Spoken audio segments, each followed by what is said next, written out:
गुवाहाटीला जायच्या वेळी मी उद्धव ठाकरेंना फोन केला होता, पण तेव्हा त्यांची बोलण्याची मानसिकता नव्हती. भाऊ, सट्टा बाजाराचे भाव आले आणि काही सर्वे सुद्धा आले. बळवंत वानखडे यांच्या बाजूने सर्व सांगतोय. काँग्रेसचे बळवंत वानखडेंना 60 पैसे तर नवनीत राणांच्या उमेदवारीला ₹1.30 भाव आहे. तुम्हाला काय वाटते, कोण विजय होणार? भाव कोणाचे जरी असले तर निवडणूक आम्हीच मारली आहे. पूर्ण निवडणूक आम्ही जिंकली आहे. या निवडणुकीमध्ये आम्ही जे काही मुद्दे घेऊन लोकांच्या समोर गेलो, पुऱ्या महाराष्ट्रामध्ये शेतकरी प्रचारात नव्हता, मजूर प्रचारात नव्हता आहे, कामगार नव्हता आहे. आपण पाहतोय ही मुद्दे आम्हाला न्यायचे होते आणि ते व्यवस्थितपणे आम्हाला नेता आले. त्यांना निवडणूक आम्ही जिंकलेली आहोत. आता टेक्निकल काय निकाल लागते ते माहीत नाही. सट्ट्या बाजारात कोणाचे जरी भाव असले तर या सगळ्या ह्याच्यामध्ये निवडणुकीमध्ये आम्ही मात्र आमची जे काही आम्ही जे काही मांडणी केली प्रचारामध्ये, त्या मुद्द्याबाबत आमची जे काही उद्देश होता का निवडणुकीमध्ये धर्मजातीच्या नंतरसुद्धा शेतकरी, मजूर आणि या कष्ट करणाऱ्यांचे मुद्दे निवडणुकीत चर्चेत आले पाहिजे, तो आम्ही प्रभावीपणे नेऊ शकलो, लोकांपर्यंत नेले, महाराष्ट्रापर्यंत नेला आणि त्याच्यात आम्ही जिंकलो आहे. तुम्ही वारंवार म्हणतो की मला बदला घ्यायचा, कारण ज्या पद्धतीने गुवाहाटीचा आरोप केला होता, खोक्याचा आरोप केला होता, वारंवार राणा तुमच्याबद्दल वादग्रस्त बोलत होते. 4-5 गोष्टी आहे. फक्त एकट्या राणामुळेच आपण उभं राहिलो असं नाही आहे. एकतर आम्ही रंगपंचमीच्या वेळेस भिंत रंगवता आपण एक स्लोगन केलं होतं, निवडणूक आली आता मुद्द्यावर बोला. ते पण आम्हाला न्यायचं होतं.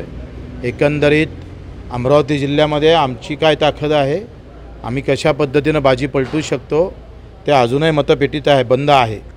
आणि आज जरी बाजारात ते भाव असेल पण निकाल मात्र आमच्या बाजूनं लागेल याची आम्हाला खात्री आहे.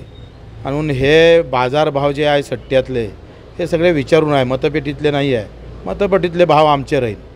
ते त्या 4 तारीख ही प्रहारची राहणार आहे आणि ते जिंकणार भाऊ आम्ही. अडसूळसुद्धा काल म्हणला की नवनीत राणांचा पराभव होणार.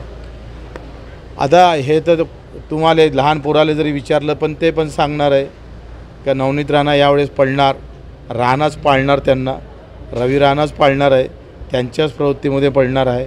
आणि हे काही सांगायची गरज नाही आहे. मला वाटते रवी राणानं किमान 2 वर्ष तोंड जरी चूप ठेवलं असतं तरी कदाचित रिझल्ट वेगळे राहिले असते. नवनीत राणांचा पराभव होणार. आता काय सांगावं लागतं ते. उद्धव ठाकरे तुम्ही गुवाहाटीला सांगून गेले होते का, त्यांना फोन केला होता? आणि तेव्हा त्यांची मानसिकता नव्हती, कारण तेव्हा बरेच आमदार सगळे जाऊन तिकडे पोहोचले होते. म्हटलं आपण जाताना एक फोन केला पाहिजे आणि त्यांनी फोन उचलला, बोलले, पण त्याच्यावर काही ते बोलू शकले नाही आणि मग मी फोन ठेवून दिला. आजही कसे संबंध आहेत मातोश्रीसोबत? संबंध कसे आहे म्हणजे आमचे काही धुऱ्याचे भांडणं नाही आहे, घराचे भांडणं नाही आहे, राजकीय आहे. राजकारणात तुम्हाला माहीत आहे का या 5 वर्षात जर आपण पाहिलं तर एक कॉमन गोष्ट पाहिली, बाळासाहेब ठाकरेंचा फोटो सगळ्याच्या बॅनरवर होता. म्हणजे एक तुम्हाला मानावं लागेल का ते काँग्रेसच्या बॅनरवर बाळासाहेब होते, राष्ट्रवादीच्या बॅनरवर होते, दोनही राष्ट्राच्यावर होते. राजकारणात कोणी कोणाचा दुश्मन नसते, भाऊ नसतं, सगळा सोयरा नसतं. हे कित्येक काळापासून छत्रपती शिवाजी महाराजांच्याच शहाजीराजांचे चुलत भाऊ आदिलशाहीसोबत लढत होते, त्यांच्यासोबत शहकटश करत होते. फार 300 त्याच्या अगोदर जर रामायण पाहिलं, महाभारत पाहिलं तर कोण कुठं आपण जर पाहिला तर राजकारण हा जनतेनं फार मनावर घ्यायची गोष्ट नाही आहे. जनतेनं मतदानाच्या वेळेस मनावर घेतलं पाहिजे. कोण कुठं बसलं याच्यासाठी, कोण आमच्यासाठी काय करतं हे डोक्यावर घेणं गरजेचं आहे. नेमकं जनता ते विसरतं आणि कोण कुठं बसलं एवढं डोक्यात ठेवतं आहे.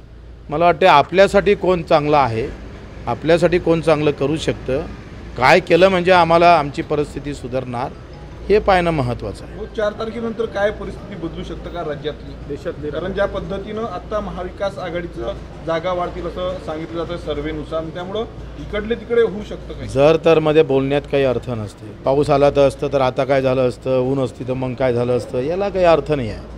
हे तुमच्या सूत्राच्या बातम्यातून ह्या बातम्या देऊ शकता, आम्हाला द्यायची गरज नाही. लोकनायक न्यूज